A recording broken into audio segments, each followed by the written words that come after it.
the great quote that's attributed to Lao Tzu, and of course it's 2.5 millennia old. So it's like whether who said what that long ago is, yeah, hard to tell. But anyway, the quote is to gain knowledge, add things every day.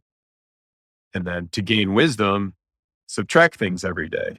The fact that it still rings true and counterintuitive is some of the best evidence that left to our own devices, we overlook subtracting as a way to make things better. And of course, we're inundated with more information than at any time in history, but it's not like it's a new problem. He was still dealing with this issue of, okay, what's the important stuff? And how do you get to that essence? It's a beautiful quote and a helpful reminder for us. I'm Ranjor, and this is Remake, a podcast about design, systems, and society. In each episode, I talk to someone who's trying to change our lives for the better in some meaningful way, whether through a new product, new venture, or a new way of looking at the world. And I try to understand how they came to it, what makes them tick, and what we can learn from them. Today, I'm talking to Dr. Leidy Klotz. Leidy is the Copenhaver Associate Professor at the University of Virginia, where he is appointed in the schools of engineering, architecture, and business. He co-founded and co-directs the university's Convergent Behavioral Science Initiative, which engages and supports applied interdisciplinary research. Leidy studies how we transform things from the way they are to the way we want them to be. His research on the science of design has appeared in both Nature and Science, and he has written for the Washington Post, Fast Company, LitHub, and the Behavioral Scientist. Leidy has authored more than 80 original research articles and secured more than $10 million in competitive funding to support his and others' work in this area. In this conversation, we discuss his early career as a soccer player, studying engineering, his aha moment when playing Legos with his son, which led to his breakthrough research and proof that people systematically overlook subtractive changes when considering a solution. We also talk about adding versus subtracting, his book Subtract, on adding as a strategy against entropy, on great examples of functional subtraction, subtracting in design and in civilization in general, on loss aversion as a possible driver, on minimalism, and many other topics. Leidy's insights are especially crucial for designers and has encouraged me to incorporate a moment of subtraction in our design processes. I think we'd all be better off if our products, our laws, our routines, and our homes occasionally got simpler instead of more complex. This conversation is one of a dozen or so weekly conversations we already have lined up for you with top thinkers, designers, makers, authors, entrepreneurs, and impact investors who are working to change our world for the better. So follow this podcast on your favorite podcast app or head over to remakepod.org to subscribe. And now, let's jump right in with Dr. Leidy Klotz. All right. I'm sitting here across the screen from Leidy Klotz. Leidy, welcome to the podcast. Thanks, Ron. It's great to be here. So usually these days we start with what I call the COVID question. Tell us how COVID affected you in your life. So maybe start with where you are in the world. How did it affect you personally and then professionally? Yeah, I'm in Charlottesville, Virginia. So fortunate not to be in one of the big cities, so we could get outside and still be active and do things, which I think really helped. In fact, there's a lot of people moving from New York and Washington, D.C. to Charlottesville right now just because of this. And I mean, the biggest thing is that my wife and I, we have two kids, a 2-year-old and a 7-year-old now, but 6 during most of the pandemic. And so it was just bonkers. I mean, this thing which I'm totally sympathetic to, where people had to sit around and watch the COVID statistics and, think about how terrible everything was. It was the opposite experience for us, where we were just going so fast that there was no time to think about anything. And it was totally chaotic. I mean, I'm fortunate enough to have a job that I didn't lose, right? I mean, I can still be a professor and we were teaching online, but you're trying to do a job and have these kids at home. It's just, it was Mm. nuts. And it's still nuts, but it's not as nuts as it used to be. So it's getting slowly better. I was thinking that COVID had something to do with this question of subtracting that we were going to get into, where this is just recently came out about the great resignation, the wave of resignations. Hmm. And the Harvard Business Review wrote that according to the US Bureau of Labor Statistics, 4 million Americans quit their jobs in July of this year. And Wow. it's not even the peak. Like the peak was back in April, where there is, record breaking 10, almost 11 million jobs open by the end of July, and people were just quitting. And I was thinking, does this have anything to do with your return to a subtracting mindset? Yeah. For me, the biggest thing with the pandemic, it just showed us it's really hard to break out of our routines, right? And this horrible cost was a massive break out of our routines. And so whether it's changes in travel behavior, not flying places as much, and then reevaluating that long term, like for me, I've had better networking during the pandemic, way better than I had before the pandemic, because Mm. before I would fly to some conference and hope to run into somebody at the coffee dispenser. And now I'm like, oh, I need to talk to Iran. So I'm going to send him an email and we're going to find a time to talk. And everybody's in that mode. And so that's Right. something that I'll take away after the pandemic. And I think it's the same with the resignations, right? It's like people were forced out of their, okay, everyday slog of going to work. And then the people who are resigning are the people who were like, actually, I didn't need this second salary, or I want to do something else and to get off this treadmill for a while to do that. So that's to me, I think one of the points in the book is that obviously adding and subtracting are both good ways to make change. We just tend to overlook subtracting. And I think the pandemic has forced us to think about changes, and hopefully we can keep some of the good subtractions that came about because of Yeah. the pandemic. Yeah, there's definitely the big effect on everyone's life was subtracting, going outside and meeting people. And I think what I found and many other people found is that something else arises in that space. Once you subtract, you have all this time and, when you don't commute, something wonderful sometimes fills that space. Obviously, if you're okay and you're not sick and you're safe, I read more 19th century Russian novels, Oh, I'm so jealous. and you suddenly think, wait, is it worth spending all this time? Yeah, and just to get back to my experience being so different, and there was no time to read, but Mm. something wonderful did fill the space, right? And I get to walk to work, but Mm. it's still like 20-minute walk, and instead of that, it was 20 minutes that I was spending with my kids. So you're exactly Mm. right that this time gets filled with something, and when we subtract something, the issue is not like we're being lazy, and when we're gonna go watch, I don't know, just go waste that time. Something beautiful does fill it. And so it is a matter of prioritization. Yeah. This reminds me of the Sabbath, my experience with the Sabbath. So I'm Mm, not yeah. religious and I didn't really understand the Sabbath until one time I dated someone who is a little bit more religious than me. And I was like, the Sabbath, like all these restrictions is so stupid. And she was like, it's not about the restrictions, right? It's about what fills in the space created by the restrictions. And that was just a brand new way of thinking for me. And I actually started doing like my own personal version of a Sabbath where I don't do anything productive for one day a week. And what fills that space is the pure joy and curiosity and exploration and time with friends. And that's another form of subtracting. The time was so full. Yeah. I wanted to write about this during the pandemic because what it reminded me of was a sabbatical, which is obviously gets its name from the Sabbath. And so much of the sabbatical, so this is like academics, at least in the United States, every 7 years or so, have a year where they don't teach any classes. And everybody focuses on, oh, what did you do during your sabbatical? It's like, oh, I'm like, I set up this trip to go look at the special collections archive at this university somewhere else, or I set it aside to write a book. And the thing you do gets the attention, but the huge value of it after you come back is all the stuff you stop doing, because when you go on the sabbatical, you don't have to be on these committees. You don't have to go to faculty meetings. And when you come back, you're like, wow, 50% of that stuff I didn't go to and nothing bad happened. So therefore, it's not helping me or anybody else and it should be taken away. So that's Mm. fascinating that the root of the Sabbath was less about the thing you're going to be doing on the Sabbath and more about the things you're not going to be doing on the Yeah. Sabbath.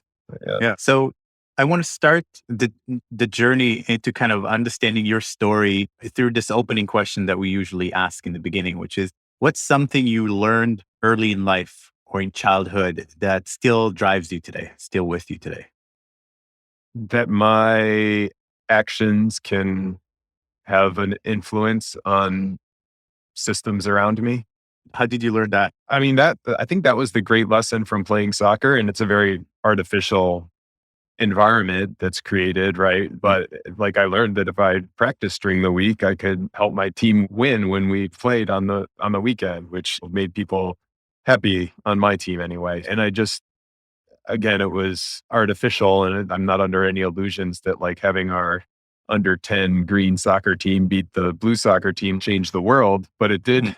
teach me that your actions have an impact on these larger systems. In this case, the system is bounded by the soccer field, but it's still my Mm. actions practicing during the week and then how I performed during the game impacted this system of 22 people if it was a full force soccer game. That's definitely something that I have taken with me. That's fascinating. And I don't usually think of a soccer team like a complex system, but that's really what it is. It's a dynamic, complex system.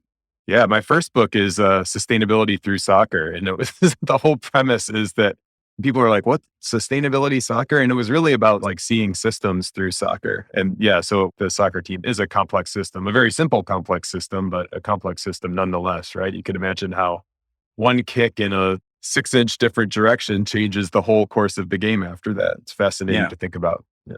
Yeah, absolutely. Have you watched any Ted Lasso? No, do they get into the complex systems? Oh my God. I mean, I think they kind of do. So you know the premise of the I know story? the premise. Yeah. Yeah. So it's all about building team spirit and not leaving anyone behind and creating the supportive interactions between the players and, Oh, really? and That's how cool. when one player is a jerk, the whole team suffers. Yeah. And he almost engineers a coup to remove the jerk or make him understand what's going on. And it's brilliant. It's a lot of people in Silicon Valley are also watching the show just to get like management tips and coaching tips. Oh, I had no idea it had that element to it. That's fascinating. Yeah. Yeah. And it's also funny and heartfelt and just a great show. So you got from soccer and playing soccer and even professionally playing soccer into engineering. And now we're finding this link of complex systems. But what was your process kind of transitioning? Honestly, yeah, and transitioning is the right word. Because honestly, for the first 22 years of my life, I was doing school. And fortunately, in the United States, you can go to college and keep playing soccer. And I majored in engineering, but I was totally focused on soccer. And that was my thing. I knew I was going to have to get a real job at some point, but I also knew that once I got to a certain age, I wasn't going to be able to play soccer at all. So all my attention was on soccer. After I got done playing professionally, I did that for 2 years and I was making like $2,000 a month. Wasn't Lionel Messi by any means. And so after I got done doing that, I had to think about what I was going to do with my life. I had this civil engineering degree, so I worked in construction management for a while, which I liked, but that's when I started to think about, okay, I really like thinking and writing and doing research and teaching. So that's when I said, okay, maybe I should do a PhD, then I could be a professor and be an academic. I've always been really interested in environmental issues and just saw the deep connections between our built environment and these environmental issues. And of course, all the environmental issues tie into social issues. And so, for example, like buildings use more energy than automobiles and airplanes combined. And so there's a huge opportunity for those people who engineer the built environment to contribute to these environmental challenges for better and for worse. I started making that bridge. And as I was learning more about what was holding us back from making the more sustainable built environment, it became obvious that, yes, we need different technologies, but for the most part, we know how to do this. I mean, there's net zero energy houses in every country in the world. Maybe not every country, that could be an overstatement, but it's possible to do them everywhere, all Yeah. kinds of climates. And we're not. And so, what are the mindsets that are holding us back? And that's when I got really interested in how we think about design, basically. And I've been fortunate enough to get funding from the National Science Foundation. Once you have that, people are less concerned with whether you're fitting in these traditional disciplinary silos. And then I've had some great collaborators in behavioral science. Eric Johnson, who has a new book out called The Elements of Choice. He's the founder of choice architecture, basically. I've worked with him for the last 7 years or so. And so some great mentorship on the behavioral science side that's kind of helped me make this shift, I guess, bringing us up to the book and the research that supports the book, showing that when we go to design something, our first thought is what can we add as opposed to what we can subtract. You could see how that would have implications for environmental issues. Yeah. I want to dive into this research and hear about your first aha moment, which I think is an interesting story to Yeah. tell. I was playing Legos with my 3-year-old at the time, and we were building a bridge. And these were Duplos, so they're bigger than Legos. But we're building this bridge, and it wasn't level. I turned around behind me to add a block to the shorter columns to make the level bridge. And by the time I had turned back around, he had removed a block from the longer column. And so I'd always been interested in like minimalist design, but I'd never really honed in on this act of subtraction. I'd always been focused on the end state of less. But then right there in front of me with the Legos was this example of, okay, here's this situation, the unlevel bridge. And both of us were sitting there thinking about how can we make this better? How can we change it?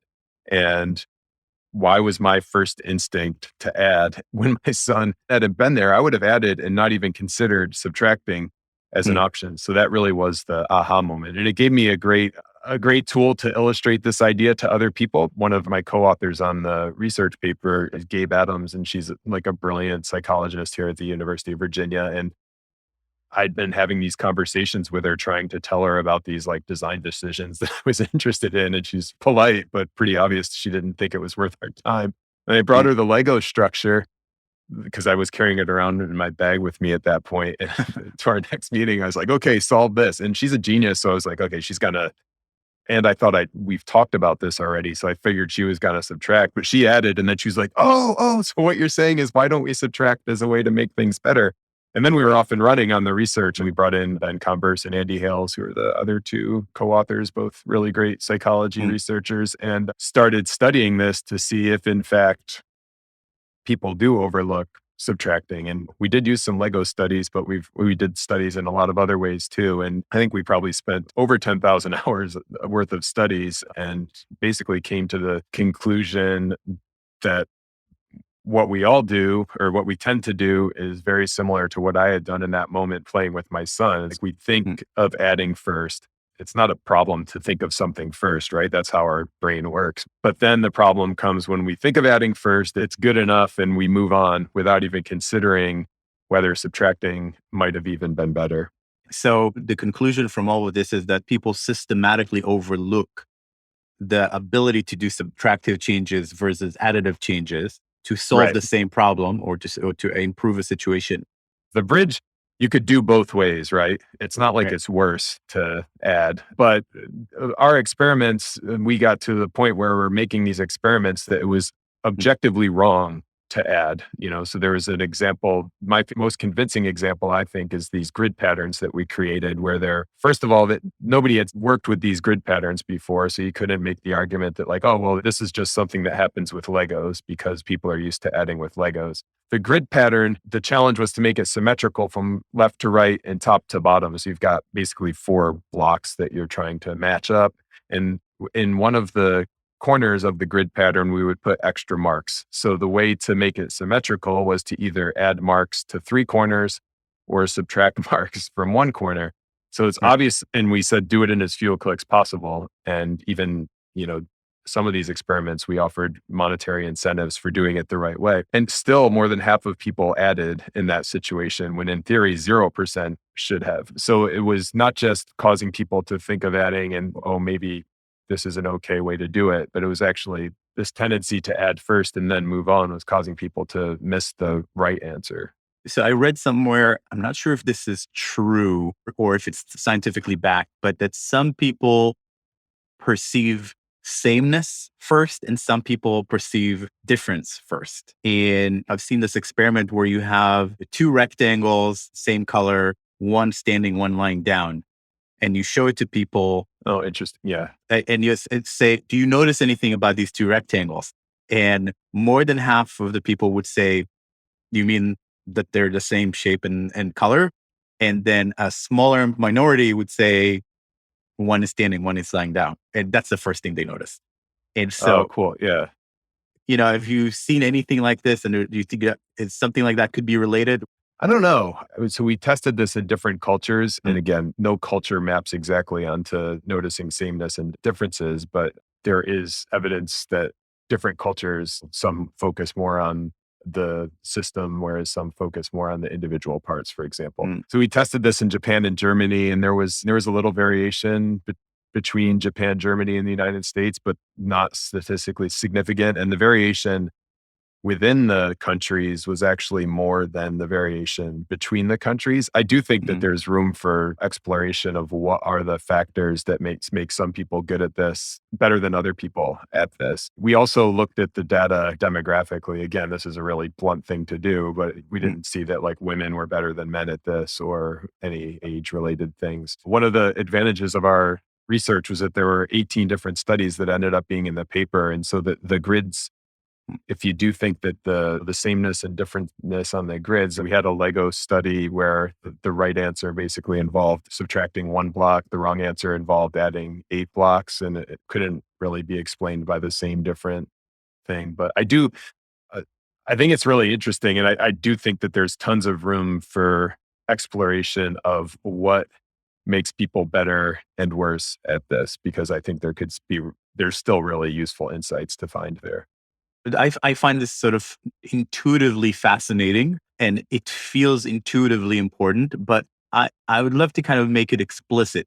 Why is subtracting even important? Why is it important that our minds goes to adding instead of subtracting? What's the implications? We're overlooking half of our options, basically.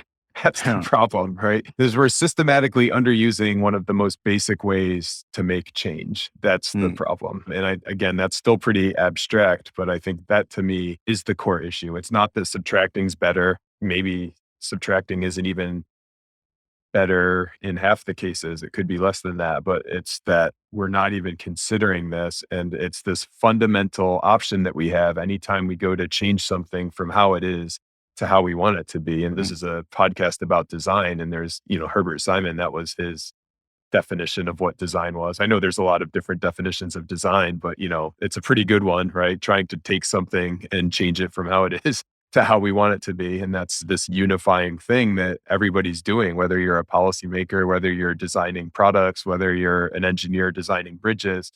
mm. And if in that ubiquitous act, we have a blind spot, that's problematic. So I want Yeah, people to be able to consider it, and then it can go through their expertise to see if it's the right answer. But if we're not yeah. considering it, that's not even going to happen.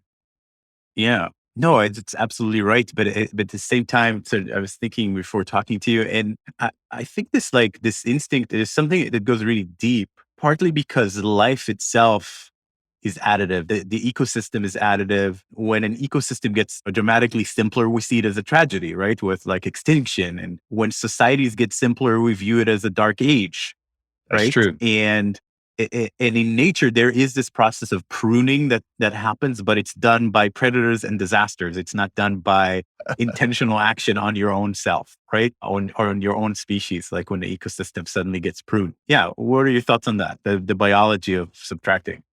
I think it's totally true. And I think it's one of the best explanations for why this may be the case, right? One of the ways we develop heuristics or these shortcuts for making decisions is based on what we encounter. And when we walk around in the world, we're encountering a whole bunch of evidence of adding, right? I'd also say though that I think evolution's a pretty good metaphor for how we could think about using adding and subtracting, and that they're complementary approaches to making change. And evolution works by a combination of these adaptations, which are additive, right? And then selections, which are the pruning. And I take your point. It's totally true that often this pruning is a disaster for the pruned thing. But if you're at the level of ecosystems, often, and the natural prunings anyway, tend to be good and strengthen the ecosystem. And I'd also like within our own bodies, we don't do it consciously, probably. We're not like cutting out our appendices, but our Right. bodies do use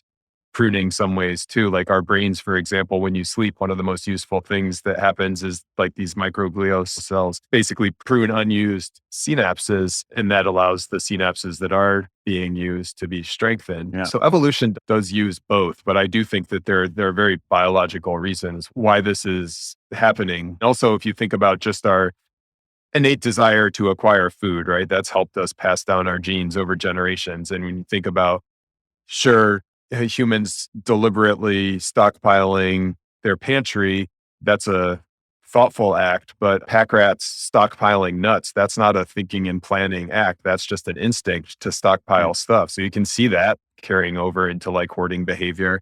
And then the last biological one is competence, right? This desire to show that we can have an impact on the world. And this is something that animals do. I mean, the bowerbirds is the famous example. They build these ceremonial nests. The males build the nests. The females come around and look at the nests and decide who to mate with based on how much they like the male's nest. But then the females go build another nest to be able to raise the kids. So the whole point of the first nest is just to show that the male is effective at interacting with the world, which seems silly, but also makes sense, right? It's like this male can move these sticks around and make them in a nice pattern. That might be good genes that you would want in your baby bowerbirds. And we share this desire to display competence as humans. It's easier to do that by building physical stuff. And it's also a thing that's been extended in the psychology literature to successful task completion as a way that we show competence. And checking off 10 insignificant items on a to-do list makes us feel good, in part because it shows that we're impacting the world, even if those things are insignificant in terms of what we actually want to get done. So there are definitely biological roots to this behavior. Definitely is maybe too strong of a word, because it's not like you can do empirical studies of the biological reasons, but it sure seems like the biology partly explains this. Yeah. This makes me also think of autophagy. I think I'm saying this right, where when you are low in calories, the body starts pruning the weakest cells. Oh, And this really? whole, Oh, so that's yeah, how fasting works? yeah, Is that exactly. okay? So one of the intermittent fasting's great benefits that they told is this: after 12 hours, the body starts pruning the weakest cells, and that has great significance. And which is an interesting thing that we got in modern culture to a point where we never have to feel hungry, really hungry, and that actually harms the basic design of the system that keeps us healthy by pruning, by using hunger as an opportunity to prune. That's fascinating. It's like there are all these modern diseases could arguably be like diseases of more, right? So the obesity epidemic. And I never found out a way to put that in a book in a way that didn't seem just like callous, but like the positive nature of what fasting does. I knew that obviously fasting is a subtraction, right? Because you're saying, okay, I have the opportunity to eat this food, but what's actually going to make me better is to not eat it. That's classic subtraction. But also the fact that it works by allowing your body to intelligently subtract less useful stuff. That's really compelling. Good example. Cool. So I heard you talk about entropy in another podcast, and I am fascinated by this. But I've been fascinated with this topic of entropy and negative entropy. And actually, some people coined the term for reverse entropy. So some people call it neg entropy as Okay. negative entropy, and Buckminster Fuller called it syntropy, Interesting. which is negative entropy. But essentially, it's the tendency towards complexity and order that results from a countering of entropy. Like these systems that survive become more complex and ordered over time as a way of surviving, essentially. Because they're intentionally or they're adapting to work against entropy. Is that So the I think theory? the theory is that they need to be very good at exporting entropy in order to survive. I And that see. entropy they're exporting has to become something new. Right. So yeah, I feel like in that sense, like that's another layer of, hey, if I'm going to tear down something, that was potentially a venue for this entropy to move away from me, and now this entropy will come back. So it's almost like instinctually we shy away from destruction because it represents entropy. Yeah, I don't know. It could be. I think one thing is that the subtracting that we're talking about is not. Yeah, it destroys one thing, but overall, it's making the system better. And I guess Yeah. from a systems theory, it depends on where you're drawing those system boundaries. But when we're talking about it in terms of humans deliberately making decisions or the human thought process, it becomes okay. The human is asking, what can I do to make this thing better? And so any kind of taking away is in service of the larger system. But I do think that there are possible explanations and definitely implications of this underuse of subtraction, right? Because both of those, no matter what's happening with entropy and what did Fuller call it? Syntropy? Syntropy, yeah. Syntropy, yeah. It's the same reality where that's the world that we live in, right? And so your people, and again, the research that we have is just on humans' thought process and not on how the whole world works. But it's like humans' thought process get formed by the world that we're in. And so if they're surrounded by this entropy behaving one way or this entropy behaving another way, they're gonna, Mm. learn from that. But also going in the other direction, right? Because you could say that, okay, these individual decisions or this tendency to overlook subtraction in all of these cases where you're trying to change something from how it is to how it could be is definitely like moving the larger system in a certain direction. And that could, this is going out of, I don't know, this is taking it a little away from entropy, but it's that decision over and over again is partly explains like why we're going past these planetary tipping points, right? And I don't know Mm. if that's people systematically overlooking subtraction or just choosing against it, but it's like a lot of these environmental problems are problems of adding being the dominant way of trying to make things better. Yeah.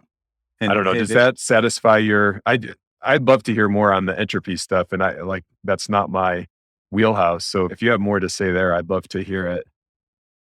yeah, I And mean, my interest is very kind of diverse. You can't put it into like a specific scientific framework, but it's definitely people talk about entropy in information theory. People yeah. talk about it in physics, but essentially, what's interesting is this seems that these systems develop in layers and spheres inside spheres, systems inside systems. And if you're always only adding and you're never going back and maybe making sure that it's built on a right foundation, but you're always like your instinct is always to grow, that could end up creating less sustainable, less Mhm. stable systems. And what you zeroed in on is such a great, elegant explanation that we're just wired to prefer adding. So I'd love to hear like some of your favorite examples of, I guess we can call it functional subtraction. Yeah, positive subtraction. Yeah. My favorite example is the balance bike, definitely. So these are the Mm, little bikes for toddlers. I don't know if you've seen them, but they basically allow a 2-year-old to ride a bike. And actually, my daughter was on it when she was 1.5 because she has an older brother. And the way it works is it's a really small bike, obviously, so they can get their feet to the ground, but then they subtract the drivetrain. And this guy, Ryan McFarland, he's the inventor of Strider bikes. And there's this great case study written up about how he thought of it. He was basically trying to make it lighter. He wasn't trying to get rid of the drivetrain, mm, but he keeps asking himself, what can he take away to make it lighter?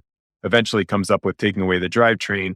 And now the kids can ride this bike they're basically using it like a Flintstones car. So they're mm. propelling it with their feet and they balance. It's astonishing how fast they can go. And it seems like a trivial, oh, kid's bike, who cares? But now the kids can ride bikes for 2 extra years in their life. It's a beautiful thing. And then when they go to transition to a big kid bike with pedals, they already know how to balance. So they don't need training wheels. And so like when my son switched from the balance bike, I just took him up to the top of a gradual incline and he's just coasting down on his big bike and then he starts pedaling and he's off. So it's a really cool invention. And the reason, I mean, it's functional subtraction, but it's also evidence of how we tend to overlook subtraction. This market opportunity has been there for 100 years that where you could have sold bikes to Yeah. 2-year-old, well, parents of 2-year-olds, but nobody thought to take away the drivetrain. Of course, the first bikes didn't have a drivetrain, but that wasn't able to be ridden by a kid. And Yeah. then once you had the drivetrain on there, you had all kinds of bike innovations from training wheels to those little cabooses that you can pull behind Yeah. um, a bike and fatter tires, fatter tubes, everything. But nobody thought to take away the drivetrain until Ryan McFarland did. And now you've got this amazing invention that's better because of subtraction. Yeah, that's a wonderful example. And when I remember, like, I have traumatic memories as a kid with removing training wheels. It was like, I Yeah. was able to ride this before, and now I'm being told that's not how adults do it. So we're going to take these wheels, and then I keep falling, and it's not a pleasant experience. Yeah, it's Uh, true. I fell through probably the closest I've ever come to dying was doing that. I fell through like a plate glass window in my garage because I was trying to learn how to ride my bike. And uh, yeah, yeah, so I have three examples that I really love okay. for what I would call subtract. So one is the Netflix server called Chaos Monkey. Have you ever heard of that? No, it's a good name though. It's a wonderful name. So Netflix, from the start of building their video platform, they knew that uptime and being very stable, very reliable was the utmost important. And Okay. their genius engineers came up with this solution. They built a server called Chaos Monkey that shuts down servers at random, not in their staging area, but in the real world of Netflix. So the architecture of Netflix evolved knowing from the start that any server could go down at any time randomly, and they do this to themselves. That's awesome. And so they just basically built in these outages and then the system figures out that it can deal with it if there's an outage that wasn't built into the Chaos Monkey that deals with Yeah, that too. That's yeah, amazing. exactly. This is the same problem with civil infrastructure, especially with like roads and bridges and that kind of thing. And it seems like you could try something similar there. Anyway, I love that one. That's great. What are your Uh, other two? the other two are less dramatic, and one of them you already know. So just I love laws with expiration dates where you have to actually choose to renew them if they were successful. So that keeps the body of law from ballooning. Yes, Um, and I think that's the general lesson to take away there with subtracting is like, okay, this is hard to do on our own. So just build in points where you're going to be reminded of it. It's going to be impossible to forget. And then you can consider, do you want to keep the law or do you want to get rid of the law? But at least you're considering it. So yeah. I really like that one. And then I already heard you speak about Marie Kondo and her cleaning up and creating space. What she does really well, I think, is she gives you the emotional tools of doing this. First is, what is the bar that everything has to pass? So does this bring me joy? Is a very clear bar. If it doesn't, just get rid of it.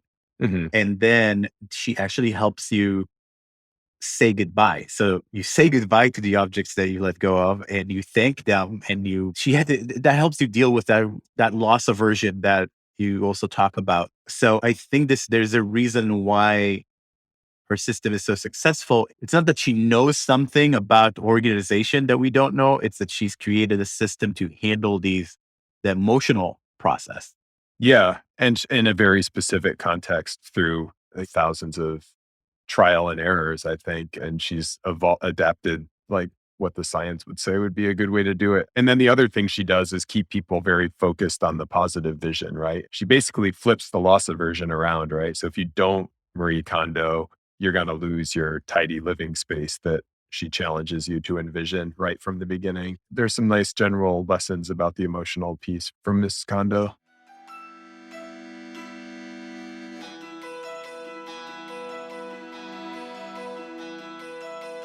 You're listening to Remake, a podcast about design, systems, and society. If you're listening on a podcast app, you already know how to follow podcasts. So please follow this one.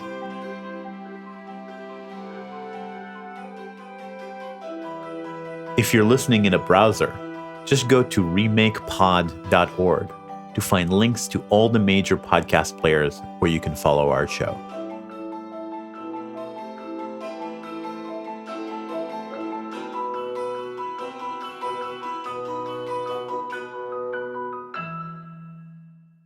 Let's talk about loss aversion for a Yeah. moment. So what is it, and like, how does it play a role here?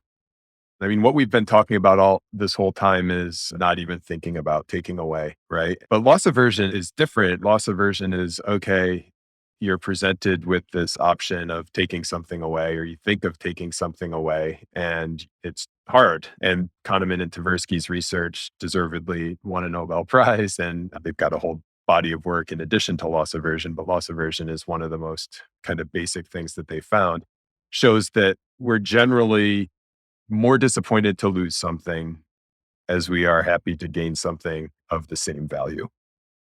One of the experiments they used to demonstrate this, it really helps people understand it. So they went into a classroom, gave half the students a mug randomly, and then asked people what they would be willing to buy a mug for if they didn't have one, and what they'd be willing to sell a mug for if they did have one. And the people who had just been given a mug wanted twice as much as what the people who didn't have a mug were willing to spend. And the only difference between the two groups was that one group had just been given a mug. And so the only way to explain this kind of different valuation was the having of the thing. And this is like really robust across a lot of different contexts. And so where loss aversion ties into what we've been talking about, I think it's really important to know that even if you get past overlooking subtraction, and that's our unique research contribution. I mean, the book goes into much more about like all these other barriers to taking away, and loss aversion is really strong. And of course, we've talked about how the subtractions we're interested in are positive, right? These are positive changes for the system. But the fact remains that, as Marie Kondo shows, getting rid of a t-shirt, you're still going to feel some loss aversion, maybe for a piece of the system that you're now going to have to get rid of. Interesting. And that's something where minimalism actually tries to reverse, right? It tries to brand subtracting and minimizing in this very positive, emotionally kind of liberating way that maybe would help you have more thoughts down along these lines. Yeah, I agree. And I think that the one downside of those philosophies is but not a downside of the philosophy, because I think you're exactly right. It's like this brands the thing in a positive way.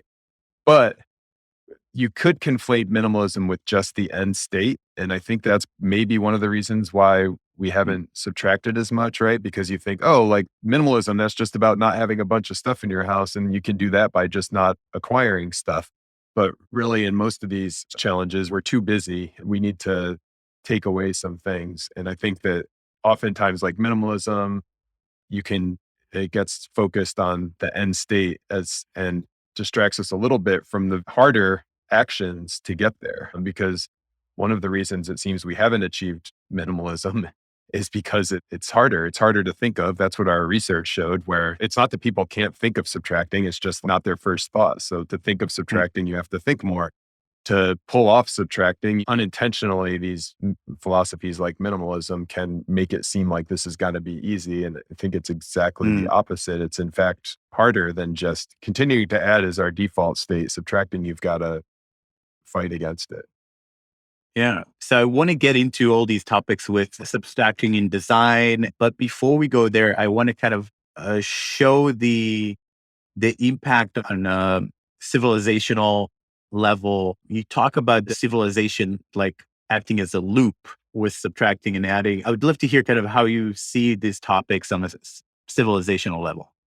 Yeah, and this was something I had to research a lot for my book. And what you learn is that basically, yes, there's biological evolution that we're all very familiar with. And of course, there's culture moves forward too. And it evolves at a much faster rate than biology, because basically, instead of adaptations and selections in biology that you're relying on, in culture, an idea can be the thing that gets put out in the world that then becomes like the adaptation and then the selection. So it can happen really fast. And so then looking at adding and subtracting through this lens of cultural evolution, just go back to the dawn of civilization, right? And of course, there's the physical things that are getting built, the shelter, the cities. And then there's also the forms of adding information ideas, right? With writing and organized religion. All of us have come from these first cultures, and all of these first cultures were founded on some very additive first principles. Even one of the things that was there at the beginning of all of civilizations, the archaeologists and anthropologists and historians seem to agree, is like monumental architecture. So this is defined basically as the same as the bowerbird's nest. It's like architecture that's so big that the size and scale exceeds any practical function, practical in terms of shelter. And the reason people think that was like had to be there at the dawn of civilization is because to build the monumental architecture, that could have been the thing that brought these roaming tribes of hunter-gatherers together, right? If you're a group of 25, you can only build a thing that's a certain size. So if you want to build a monument that's awe-inspiring and is worthy of religious ceremony, you have to work in groups. And so then all of a sudden they're figuring out how to communicate. They're figuring out how do we like stay in the same spot to build this big thing.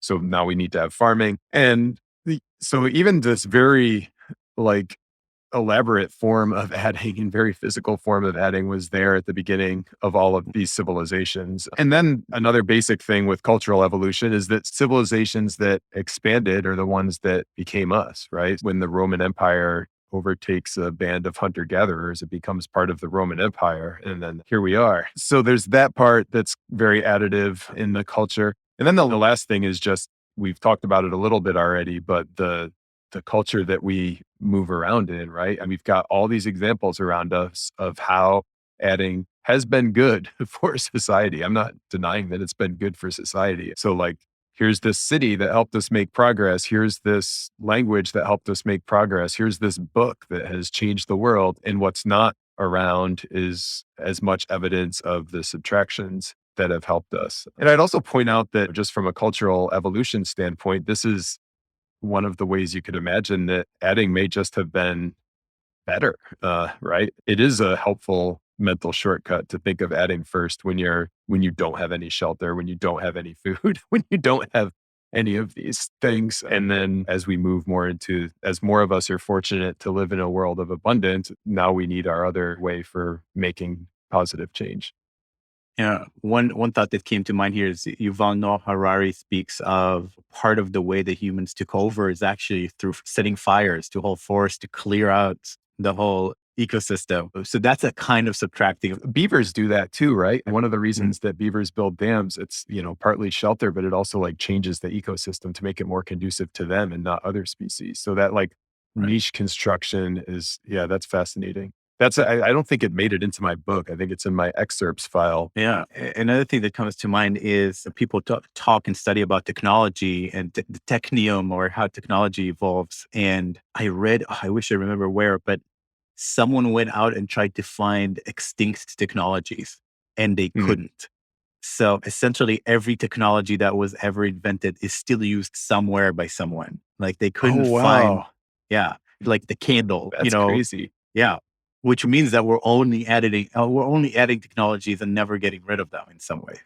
Yeah, that's fascinating. I'll have to look that up, but that's really interesting. We did some research, it's mentioned in the book, on patents, and this is a little bit different, but we like basically just coded the language that was in the patents. And this was with a grad student named Caitlin Stenger and an undergrad named Clara Knott. And like the additive language was used way more in patents than subtractive language was. So it's a technology example, a little different than what you're describing. I think what you're describing is actually more compelling for the cultural argument.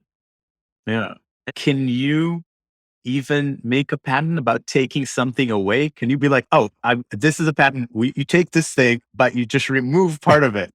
No, you can. I bet some of your patent expert listeners will chime in on this. And I'm not an expert in it, but I have gotten some cool emails from patent attorneys, and you can do it. I mean, you can show novelty by, this is this thing that accomplishes the same task, but does it with 4 parts instead of 5. But then I don't know, can those 4 parts be from the original 5 parts in the other patent, or is that considered infringing on that other patent? I'm not sure. One thing I will say though, is we compared the patent data to just like general language.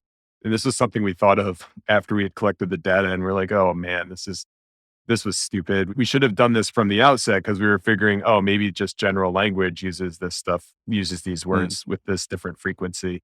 But in fact, it was even worse once you compared it with general language. It's like the additive bias in the patents was much stronger than it was in just the general language. So that's it's really interesting. Yeah. So let's talk about subtracting in design, maybe broadly, design thinking and problem solving. Where do you see it fitting into existing processes? How would you like designers to change how they're doing, what they're doing? What's the right way to bring this into the process? I mean, just remembering that these are complementary ways to make change, so instead of thinking add or subtract. I think that would be one mental block for designers, right? And this kind of binary thinking that's helpful in certain areas where it's like if one thing is true, then the other thing is not true. And it's helpful for our reasoning, except for when the things aren't actually opposites. I mean, adding and subtracting in this case aren't opposites, they're complementary ways to make change. I mean, we need to put reminders in place for ourselves that subtracting is an option. It's something you could do right after this podcast is to say, okay, when do I make critical design decisions, whether it's designing a product or whether you're designing your life, you've got your to-do list and you say, okay, from now on, I'm not going to do a to-do list without putting an equal number of stop doings on it. So when you're thinking about subtraction, as you are now, think about the places in your life where you could remind yourself that subtracting is an option. And I think as designers, again, you're the experts. And as long as you're considering the option, I don't think you'll overlook it. So we run design sprints, which is a very structured process that, created in Google. And I am just tempted to add an exercise into the sprints that we do where literally everybody proposes one thing that we could just take out and pitch it. And then we choose maybe 2 or 3 things to actually take out of the prototype and see if it still works without it. Yeah. And I would advocate, again, everybody knows their process and where it's most appropriate, but I think the sooner the better. Just from a complex systems lens, I don't know if you've heard of this, but there's this, kind of business process improvement thing that people do called start, stop, continue. And basically it's like, okay, what new things should we start? What things that we're already doing should we stop? And what things should we continue? It's like, that's great because at least you're reminding yourself to subtract. But at the same time, you should probably subtract first, right? In that case, it's like, why add on to an imperfect system before you've stripped away the stuff that was making it imperfect in the first place? So in that case, could you think of it in terms of, okay, what things are we going to stop? And now we're evaluating this new system that we've got with the bad things taken out.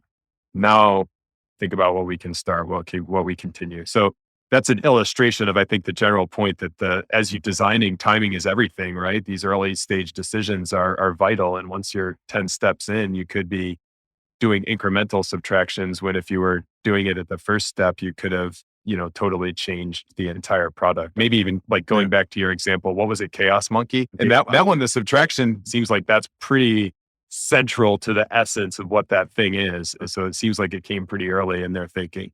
Yeah, no, it definitely did. I want to think about how we all, not just designers, but how we can all do this better. So one thing you write in the book, and one example you give, which is interesting, is the selection filter for the encyclopédie, which is like the Diderot project. And Apple has this new foundation series based on Isaac Asimov's thing. And he used the same principle. So it's the idea of we should only include things that will help human civilization reconstitute itself after a disaster. The great filter. Yeah. That's the whole premise of the foundation series. I didn't know that. I'm going to go check it out. Yeah. They go off to a faraway planet to create an Encyclopedia Galactica that will help the galaxy survive a dark age. That's awesome. Yeah. So it's like, is foundations like a Wikipedia thing? It's like information, physical things too. Yeah. I think it's mostly information that will help shorten the dark age that's coming. And they go off to a faraway planet and bring into the planet knowledge from all over the galaxy. Yeah. And then it's the story of essentially rebuilding after a collapse. It's really interesting. So yes, you can set a pretty high bar for what's even included. If this is not essential to the reconstitution of culture or society, get rid of it. The question of how to combine subtraction and addition, the thing that comes to mind here is editing and writing. And so, a lot of the best writers, and I've been reading a lot of writing books, they say, you know what? Okay, so you wrote your first draft. Now edit out a third. It doesn't matter what, just like we put a very high bar, remove a third, and it always makes it a lot better. And it's almost like maybe if we had a subtraction clause where at the end of each project, we committed to removing 20% and then we forced ourselves to decide. Yeah. One of the reasons subtracting is hard, of course, is because it's like writing's a perfect example of this. You want to show you've done something and you want people to know that you've done it. And that clause would really help, right? Because then you would know that, okay, well, yeah, Yuran wrote 120 pages and now there's only 90, but he wrote 120. So you wouldn't feel bad taking out those 30 pages and your reader would have a better experience because they only had to read 90. And so those clauses would really help with that. I also say that writing was one where we did experiments with writing and we're like, oh, people are totally going to subtract in writing because there's all this advice out there. Even like Strunk and White is on more college syllabi than any book. And it's their core advice is omit needless words. But no, people added, and we gave them summaries to make better. And they still added to the summaries. It's hard. So I do it in my own writing. And I think it's one of the reasons the editors exist, right? Is that it's just so hard to take stuff away from your own writing. And so I do my best to get rid of as much as possible, but then having another set of eyes that isn't attached to a specific like turn of phrase, right? And can just get rid of things that aren't serving the overall argument. There's a famous writing phrase, I couldn't find who said it, but murder your darlings. That's Everybody says that. Yeah. So I have some background in Buddhism, and we actually just finished a master's degree that has to do with Buddha philosophy. And I heard you quote Lao Tzu around subtracting. So I want to hear about kind of this field of subtracting in wisdom or spirituality or however you want to call it. Yeah. And the great quote that's attributed to Lao Tzu, and of course it's 2.5 millennia old. So it's like whether who said what that long ago is, hard to tell. But anyway, the quote is to gain knowledge, add things every day. And then to gain wisdom, subtract things every day. The fact that it still rings true and counterintuitive is some of the best evidence that left to our own devices, we overlook subtracting as a way to make things better. And of course, we're inundated with more information than at any time in history, but it's not like it's a new problem. He was still dealing with this issue of, okay, what's the important stuff? And how do you get to that essence? It's a beautiful quote and a helpful reminder for us. And I would say it's not the way we tend to build our mental models, right? The way we tend to build our mental models is just take what we've got that's already in there and then adapt it to the new information. And the classic example of this, Leon Festinger is a psychology researcher, and he joined a cult, a doomsday cult. And he wanted to see what happened when people were presented with information that conflicted with what they already believed. And so the doomsday cult obviously believed the doomsday was coming at like midnight on this specific day. And Festinger joins the cult. He's sitting there and they all join for this doomsday to happen. Midnight comes and nothing happens. And so they're debating which clock is like the official clock of the doomsday. I think maybe it's that clock over there. It's not midnight yet. Nothing happens, of course. They get till 5 a.m. Everybody's just sitting there quiet. And then eventually the cult leaders said, oh, it worked. Our faith staved off the doomsday. And so here people were presented with this information that just so obviously contradicted what they believed. And rather than say, okay, no, I don't believe in the cult, they were much happier to say, okay, well, we've got this new information and I've got my pre-existing information or pre-existing beliefs that like a cult's coming.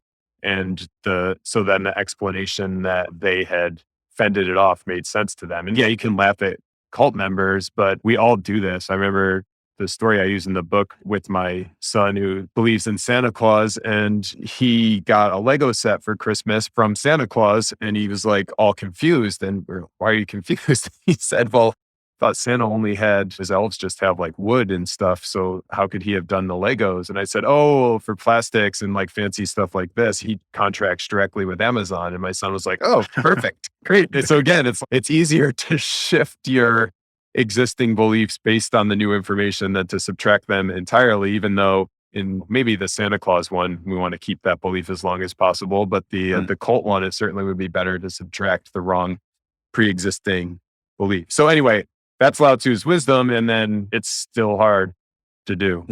Yeah, it's a big thing in many spiritual traditions, this idea of learning by unlearning, which is what he talks about. By the way, Lao Tzu is, I had a seminar on Taoism, and where I learned to my surprise that Lao Tzu just means old wise man, and nobody who actually studies these things actually believes he was like one person. Like he's too wise to have been one person, but he is still the official author of that book. But so learning by unlearning in Buddhism, it's a very big thing. In meditation, a lot of the purpose of introspection and kind of and mindfulness even is to identify ideas that drive you in an unhealthy direction, constantly be editing yourself. So, like, I meditate, and I know you know way more than I do about this, but my question is, like, when I meditate, I'm not consciously subtracting things. I'm just calming my mind. Is that enough, or is there like another step to it that actually helps you think about things that aren't serving you well and get rid of those? So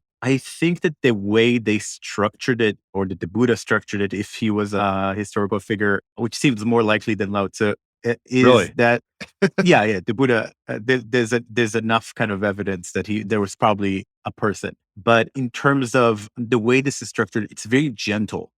So you don't go around saying, "Oh, that's good, that's bad." You're not actually judging.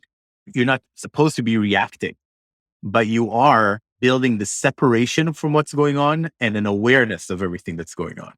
And you're trying to not think, but thoughts come endlessly anyway. But the act of trying to steer clear and not engage almost highlights every thought and makes you aware of it in a much more interesting way. And the word sati, which was translated into mindfulness, is also the word for remembering. So it's also the word for it's essentially noticing enough to be aware of what's happening. And there's infinite meditation techniques and infinite traditions, but I would say introspection is key to all of them, and being aware of your thoughts as they happen, as opposed to just being in them, is a core component of all of them. It's not the subtracting itself, but it's the awareness of the medium that leads to then being more wise in your choices. Yeah, that's great. And I mean, that is something I talked about in the book with complex systems. I mean, one of the reasons we don't subtract a lot of times is because we don't even recognize the situation. In social systems, for example, it's like sometimes racism is invisible. And so how do Mm. like before you can subtract it, you have to identify that, hey, like this is in fact systemic racism. And it's Mm. the same with the thoughts that are in your head. You're never going to question your own beliefs if you don't even know what those beliefs are. And so there's this quote from the book of Great Learning. It's called The Great Learning. And this is attributed to Confucius, but I think it ties in so beautifully that I'm going to maybe read and then see your reactions. Things have their root and their branches. Affairs have their end and their beginning. To know what is first and what is last will lead near to what is taught in the Great Learning. And then he talks about this model of this kind of tree or this kind of thing that builds on top of each other. So he talks about the ancients who wish to illustrate virtue throughout the kingdom first ordered their own states. Wishing to order well their states, they first regulated their families. Wishing to regulate their families, they first cultivated their persons. Wishing to cultivate their person, they first rectified their hearts. Wishing to rectify their hearts, they first thought to be sincere in their thoughts. Wishing to be sincere in their thoughts, they first extended to the utmost their knowledge. Such extension of knowledge is the investigation of things. So he is essentially creating this sphere inside a sphere inside a sphere. And this goes on, but it's essentially, if you perfect your knowledge, then your thoughts will be rational. If your thoughts are rational, then your heart will be in the right place. If your heart is in the right place, then your behavior will be in the right place. If your behavior, then your family will be, then the country. And does it offer some sort of model for how to work with subtraction? It's almost like a step back and then a step forward.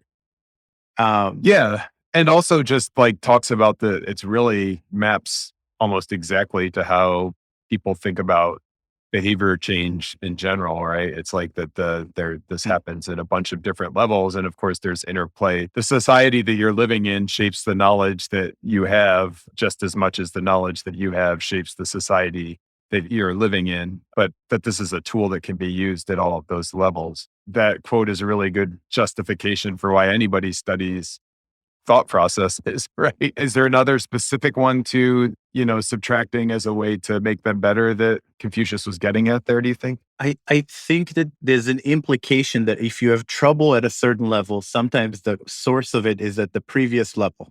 I So see. some of building up, you want to almost build down or subtract and fix the underlying issue so that you can build back up again. Yeah. Yeah, that's really interesting. But now I get the more explicit tie-in. Yeah. And to me, it connects with what you said about the subtraction and addition being complementary.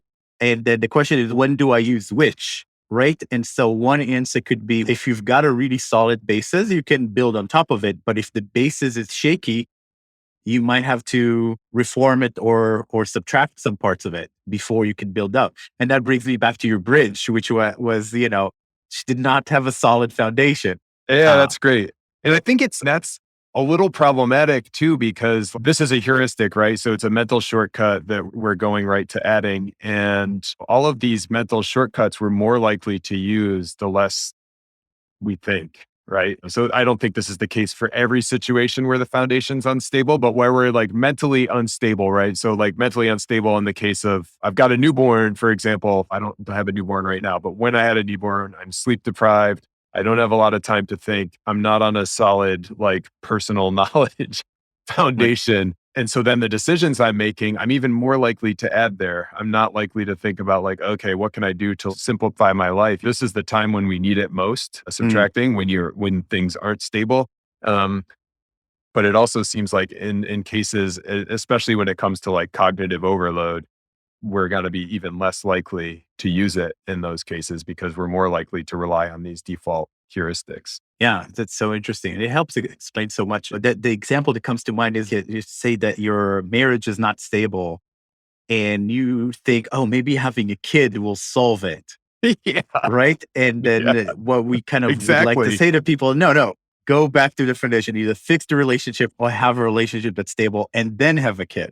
Yeah, Uh, yeah. it's really interesting. So we have this closing question that I'd love to kind of pitch to you. So in his TED Talk, the philosopher Alain de Botton talks about the difference between a lecture and a sermon.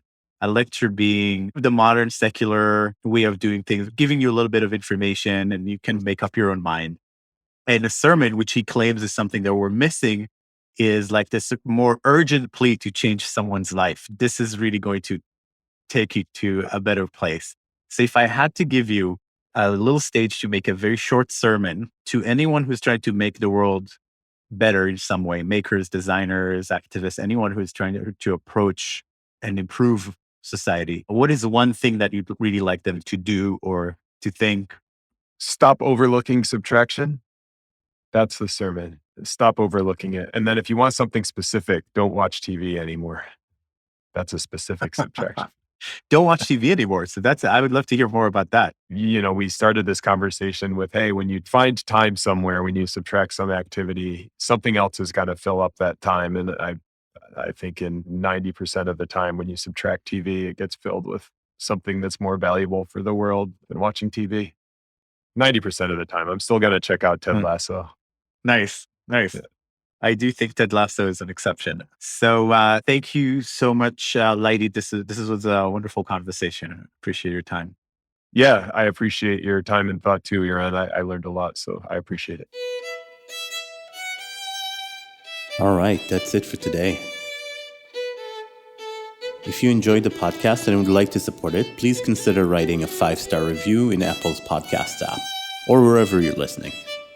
It helps many more people discover the podcast and also makes us feel good. Current support for the podcast comes from my own design company, Remake Labs.